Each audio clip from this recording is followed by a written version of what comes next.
Hi, today I'm covering something that could be one of the world's oldest ARGs, a rather widespread conspiracy theory, or a modern day urban legend. Conspiracy theories can pop up almost everywhere, and what's really interesting about them is that if someone is determined enough to find a trail, chances are that they will, whether that trail is true or not. Sometimes these theories seem to form almost naturally. All it takes is for a small idea or even the slightest hint of a connection, be it suspicious or otherwise. And before long, this has grown into a full-blown theory, and it'll spread like a game of telephone, quickly taking root, sprouting its own individual branches, creating more theories, and theories from that connecting to other theories, and so on and so forth. Some conspiracy theories get so massive and complex that they sound outright ridiculous, too far-fetched to believe. However, there are others who have proven, even though they seem far-fetched, they are to some extent true. And this causes just a big enough spark to cause doubts within people, and making a myriad of other rather complex and large conspiracy theories seem significantly more plausible. And these more plausible ones are the ones that really fuel discussion, creating communities, new theories, ideas, beliefs, so on and so forth. All in all, through this growth, they become the more entertaining conspiracy theories or urban legends to explore. The story of Polybius is potentially one of these conspiracy theories. And who would have thought that a conspiracy theory this complex, which would spark urban legends and even become part of popular culture, would be an outgrowth of the iconic 1980s. But the story of Polybius didn't start with the same amount of prominence as Area 51, the Illuminati, giants, the flat earth, the hollow earth, the Clintons, list. It began in the humble arcades in the formerly quiet town of Portland, Oregon. The story is full of strange twists and turns, along with the fact that there are no official records of its existence. On the other hand, there are tales and stories of supposed eyewitnesses and individuals who witnessed players getting sick, going crazy, and even starting physical altercations in order to play the game. As it goes, many moons ago, apparently people lined up down the streets to play this game. There's also apparently the reapparition of one of America's urban legends or conspiracy. At this point, it could go both ways. The Men in Black were apparently sent to monitor said machines. And then, just as suddenly as it appeared and became popular, Polybius just vanished from every arcade, and the records of it existing were like a puff of smoke, a wisp of cloud, gone without a trace. Whether or not it's true, that remains to be seen. Maybe in some guy's dusty collection, or in a secret government facility, one of these supposedly dangerous and deadly machines still exists. However, to find out more, we have to dive into the claims proper, look at the stories, the scuttlebutt, and the compilations of information to see if there is any truth to the story of Polybius. The question that remains is, was Polybius just a product of the time? A combination of the anxiety for a still potential nuclear holocaust and suspicion about the government being ever present? Or was it actually a part of secret US government mind control experiments? Which in recent years, some of the conspiracies revolving said mind control experiments and psychic experiments have been shown to hold some water. Well, let's take a look. What we know for certain is that there is apparently stories about a video game that doesn't exist. Myth, urban legend, to some extent in the minds of many, Polybius is reality. But to understand more about Polybius, you have to look back many moons ago to 1981, when arcades were really popping off and were making bank. And to understand just how central these arcades were to culture at the time, one need only watch movies of the age. And it is notable that they feature heavily during this time, meaning that at least for part of society, arcades were the center of culture. With the fun carpeting and the rows of constantly updating and new games like Galaga, Donkey Kong, Miss Pac-Man, Frogger, Mousetrap, Scramble, Wizard of War, Quicks, Gorf, New Rally X, and many more, arcades seem to have a bit of everything. But where the conspiracy really starts is in a rather mundane suburb of Portland in an unnamed arcade, where apparently people found a game, something new, something different, that just apparently appeared from nowhere. Now, the precise details that remain constant throughout the stories remain rather scarce. They describe the gameplay as weird looking and abstract. Some retellings even have it supposedly having a fast-paced puzzle-like aspect to it, with a rather addictive quality to the game. What remains consistent in almost every single retelling of the story is the fact that the name of the game was Polybius, that it was released in 1981, and that the company behind the release, or at least the one attached to the game and displayed within the game, was sinister.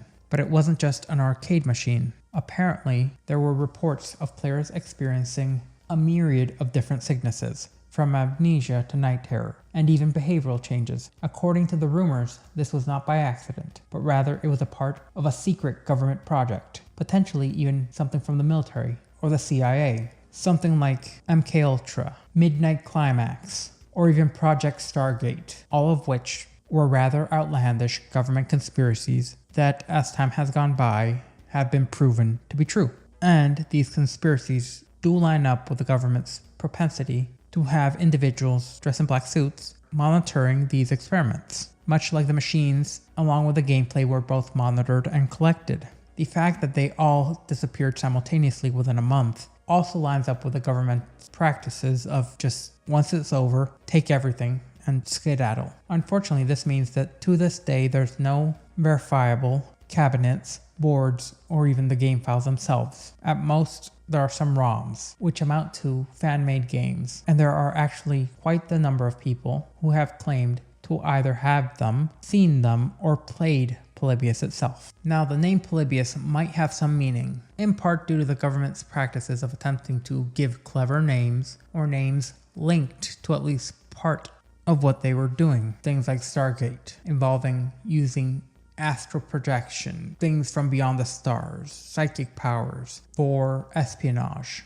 and the government apparently wasted tons of money on that. So naming the game Polybius, which at least one individual has broken down into the name meaning many lives, and also being the name of a Greek historian who lived in Arcadia, in an arcade, and having it be a game with many lives, seems kind of the silly naming practices and conventions the American government, in particular their clandestine agencies, have used in the past. And it is also important to note that while the name Sinslochen seems to be German, the way it's been spelled doesn't quite follow proper German grammar, though that could be either from people misremembering how it was spelled, which is completely valid since you're playing a video game, you're not going to memorize how something's spelled just because you see it a few times. There's also the potential that it could be a mistake made due to the person or persons creating the game not being native German speakers, or even it just being something made up because it sounded Germanish later when people were making up what could be an ARG. The visual evidence itself is even more shaky since there isn't much of it, and a large majority, if not the entirety of what exists, has been actively debunked as being fakes or fan-made images. However, there is one screenshot which many believers of the existence of Polybius hold up as being true. This is a picture of a black background with the name Polybius as its logo, along with some copyright information. However, many who have looked into it have found that there's something just not right about it. Compared to games from 1981, the Polybius logo is significantly larger and much more detailed than it would have been. In particular because at that time, they weren't even dealing in gigabytes. Most video games saw every single kilobyte as precious, so a title screen that fancy and over the top would not be commonplace. A few years later, between 83 and 85, maybe, in particular due to Nintendo games, but in 1981, it's unlikely. But maybe it's just a screenshot of a game made by the government who would have access to significantly more advanced technology due to basically unlimited funds to do with what they will. Or it might have been a hack, like many of the Miss Pac-Man hacks, which significantly altered the game. Now, many have pointed out that there are games which have similar things such as font sizes, styles, or similarities in supposed gameplay. Some of these would include games like Defender, She, along with Robotron, and the game Bubbles. However, things don't match up perfectly, in particular for the screenshot. The differences could be for a myriad of reasons. Again, hacking, just a defect, or just the fact that it's a prototype of a game or a variant that was being tested and not released. But a lot of people actually believe that the screenshot was faked. And the screenshot in question seems to have existed about as long as the urban legend of Polybius itself, to the point that many believe that the iconic bubble-like logo that is now synonymous with Polybius originates from said picture. And that doesn't leave us with much to go on. We don't particularly even have gameplay. And while there are other images that claim to show more of Polybius itself, a lot of them are linked to a now defunct site, and these surfaced at around 2008. Yet there is little to no evidence to back them up, to the point that almost everyone that is asked believes that it is a fan-made creation, fan renders, or even just fan art of it, and that there might not even be an ounce of maliciousness behind these images. Also, the fact that someone in 2008 might have had ROMs of this game, or even the original cabinet, and they didn't put it on YouTube or online somewhere for other people to play the game, seems rather odd. There have been plenty of people who have claimed to have said ROM or video of it, but none have verifiably surfaced. What there is when you look up gameplay footage is fan-made. Basically people's interpretations of what Polybius might have been like, or how you could have played Polybius. One of, if not the single earliest example, seems to have appeared between 2004 and 2005, and an internet sleuth tracked it down to a website called gooddealgames.com. However, the original source that posted it on gooddealgames.com seems to be gone, unidentifiable.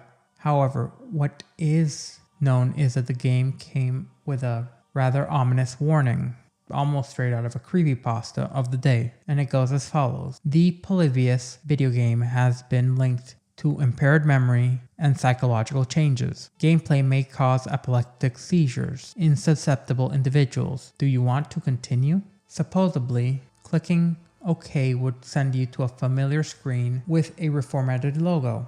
And if you try to play it following the instructions, you will eventually get a fatal error, which shows that it kind of is an early ARG, since what records show that it leaves you with is a small message that reads, "April Fools, send this urban legend to a friend." Now, one of the most touted examples of such a game or a site devoted to Polybius is actually rather blunt about telling you that it is a fan-made site and recreation of what Polybius might have been like. But those who have played it and experienced it say that there's more to it, that glowing shapes and numbers start to appear, and apparently there is a higher code and level to this game. And following a series of steps will eventually lead you to entering a code that goes as follows: 35, 34, 31, 54, 12, 24, 45, 43, which will lead you to unlocking more game functions,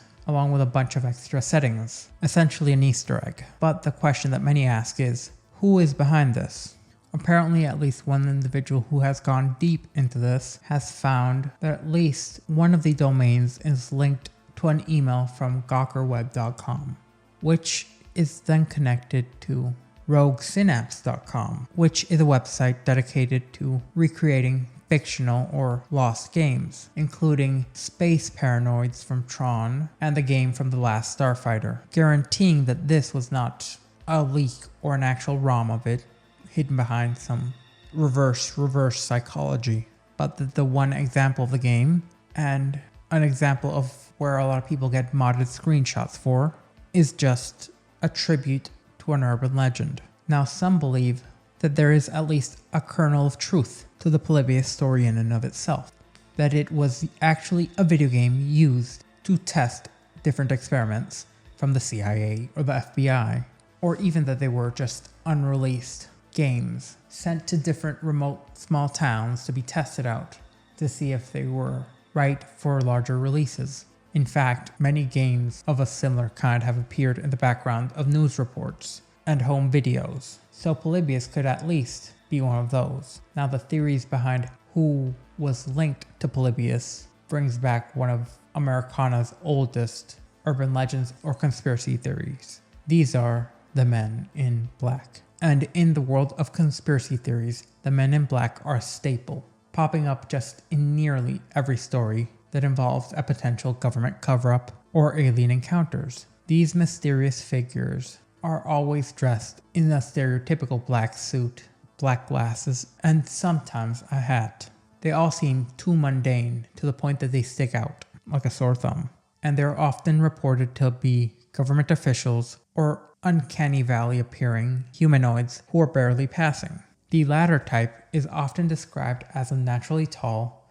with gaunt faces and strangely pale skin, and these are believed to either be aliens in disguise or some type of genetically modified individuals. Whether or not these Men in Black are actually aliens or just very, very odd government agents using reverse psychology to attempt to make everybody believe that these strangely out of place Men in Black suits are not strangely out of place because they are so strangely out of place. One thing is sure, they have supposedly made several appearances in a particular arcade in Portland. Specifically, they are said to have been the ones constantly monitoring and collecting information and the Polybius machines themselves. Witnesses claimed that they would often appear in pairs, march straight to the Polybius cabinet, never interact or engage with anyone, be they patron or staff, extract data from the machine using rather odd methods,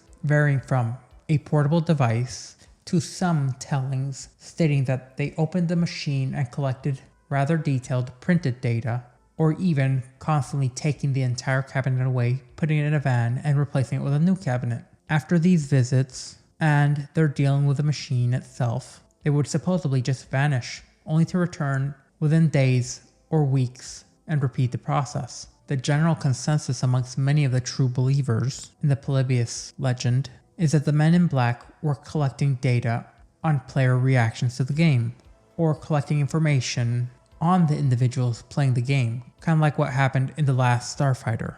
And while some suggest these might have been government agents collecting information on potential psychics, future Manchurian candidates, or on mind control experiments, nobody can really agree. One explanation about what could have been related to these sightings is that at the time the FBI had been tasked with conducting operations in arcades. However, their focus was not on things like games, but instead of illegal gambling that supposedly was going on in arcades. So them being glowers dressed in suits and ties, going to check up on a machine to fix it or what have you, would give them an excuse to investigate illegal gambling without having to actively say that they were. In part, one of the reasons they could have been actually just taking machines in general with them and leaving was because some arcade machines had been set up to allow illegal betting. And since the FBI was tasked with cracking down on said activity, it is entirely possible that they were just federal agents grabbing machines they saw as suspicious, taking them, analyzing them, then returning them once they had checked them out or even set up bugs within them. Now, another avenue of the Polybius urban legend comes in as it is often linked to MK Ultra, the notorious mind control projects run by the United States Central Intelligence Agency, the CIA. This project was officially sanctioned in 1953 with the goal of developing mind control techniques that could be used in interrogations or to manipulate the human mind.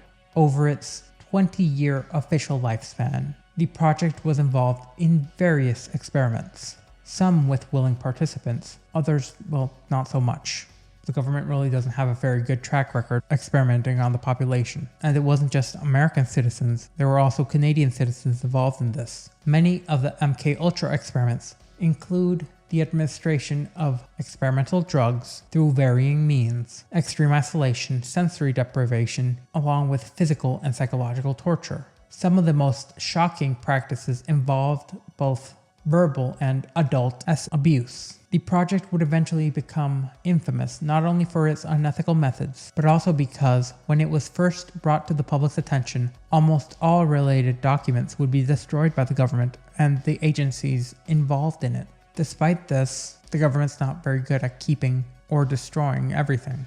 Things slip out, and some documents survived. This along with testimonies in 1975 from MK Ultra participants, would begin to surface, creating rather nightmarish rumors. For years, MK Ultra was in fact considered just another conspiracy theory. However, everything came to light in 1977, all thanks to a Freedom of Information request for over 20,000 documents related to MK Ultra, which confirmed its existence and the existence of many other programs such as Midnight Climax, along with eventually Project Stargate, which has led to many individuals asking the question, could Polybius have been another mind control experiment, this time under a different program using the emerging video game market?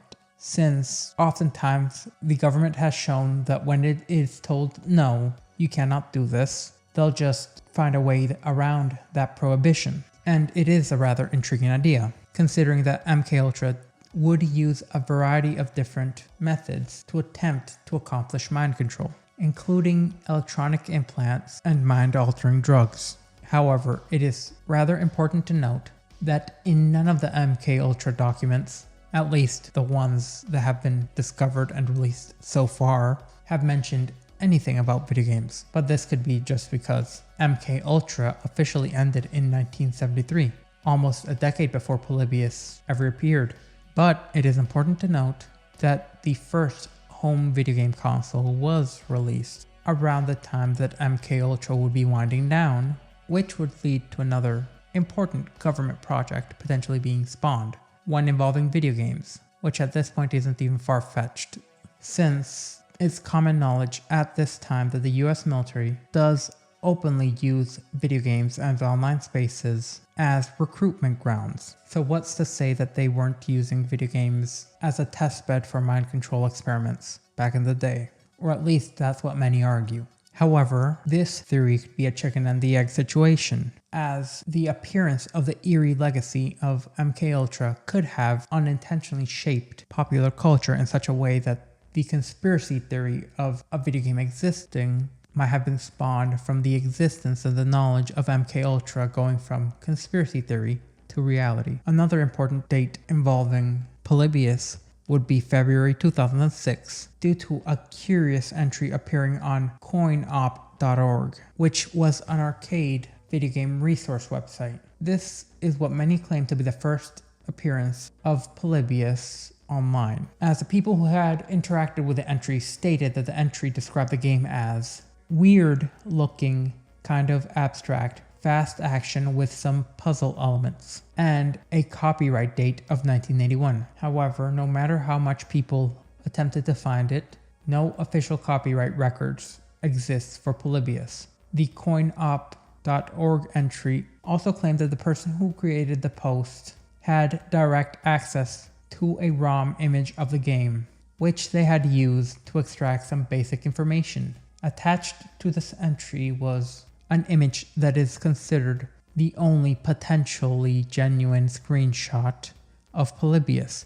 The image showed the game's start screen featuring the now iconic ghostly logo and a text line that reads, 1981, Sincharlin Inc., the first official appearance of Polybius in any form of print dates back to September 2003 in an issue of the unfortunately now dead GamePro magazine. And in the September issue of GamePro, it featured a title known as Secrets and Lies, which they explored 6 gaming myths, including Polybius. The article itself expressed a large amount of skepticism due to the game's lack of concrete evidence. They would eventually deem this to most likely be a fabrication. Despite this, the verdict on Polybius's existence in the article itself was deemed as inconclusive, leading the Polybius myth to grow further and further still. And while people have looked for earlier printed information on Polybius, all they find is links back to the historical figure Polybius from Arcadia, which honestly, if the government was trying to hide something like this, is just too perfect. However, the lack of any mention of Polybius in print beforehand also lends to the significantly more likely possibility that it is indeed some form of hoax or urban legend being spawned in the internet age. The legacy of video game-induced seizures along with fictional video games is rather long and storied, and the first ever documented video game triggering a seizure did coincidentally also occur in 1981 with a video game that loosely fits some descriptions of Polybius, Astro Fighter. This early incident did in fact skew the views of many when viewing video games, especially those with flashing lights or distinctive patterns, which might have led to the creation of the myth of Polybius. Now, a notable example of something aimed at children or something less serious that caused many to have seizures occurred in 1990. In particular, it was an episode of Pokemon where Pikachu uses Thunderbolt on a Porygon, which led to a large amount of children having seizures due to the flashing lights in a rapid sequence. Something like that on a video game that was potentially defective could have been what had led to both the potential seizures and illnesses involved with Polybius and the men in suits carrying away the machines. Now to something more current. In particular, the theme of harmful sensations in horror stories involving video games, which have become more popularized due to creepypasta and ARG known as Ben Drowned. Now, Ben Drowned features a haunted Zelda game, which led to night terrors and a lot of symptoms that seem to be similar to that of Polybius. Now, this could be because the themes and ideas of Polybius leaked in through popular culture into Ben Drowned, or because, Polybius was the proto-Ben Drowned, the ancestor of such styled creepypasta or ARG. Now, an even more current version of this would be the supposedly lost PlayStation game Pets Cop. And while this one has significantly less connected themes, the mystery behind a video game that only one copy exists loosely lines up with this. In the world of gaming lore, rumors of hidden screens, secret characters, inaccessible levels, and games who, due to how foul and vile they were, only exist as neutered recreations, are persistent. So stories like Polybius often trigger the mind. As some of these video games have been found, some of these websites were known to have been real.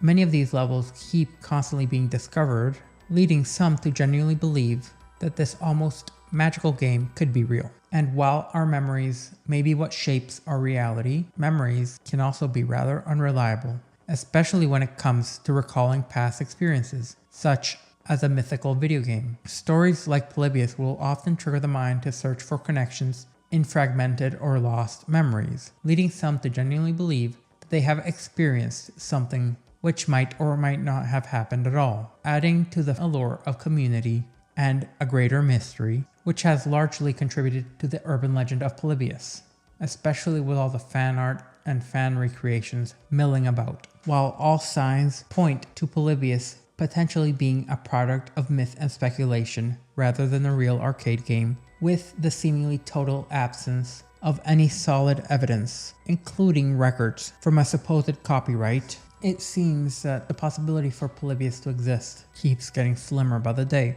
In fact, seeing as the first video game magazine to at all cover it, only covered Polybius, or even made any reference to it, in 2003, leads many to believe that Polybius doesn't exist. It seems that people still deeply believe in the existence of Polybius, and who knows, stranger stuff has happened. So somebody potentially finding an arcade cabinet named Polybius is a possibility, slim though it may be. If you remained with me until the end, I thank you, and I do hope you stay tuned and subscribe for more content.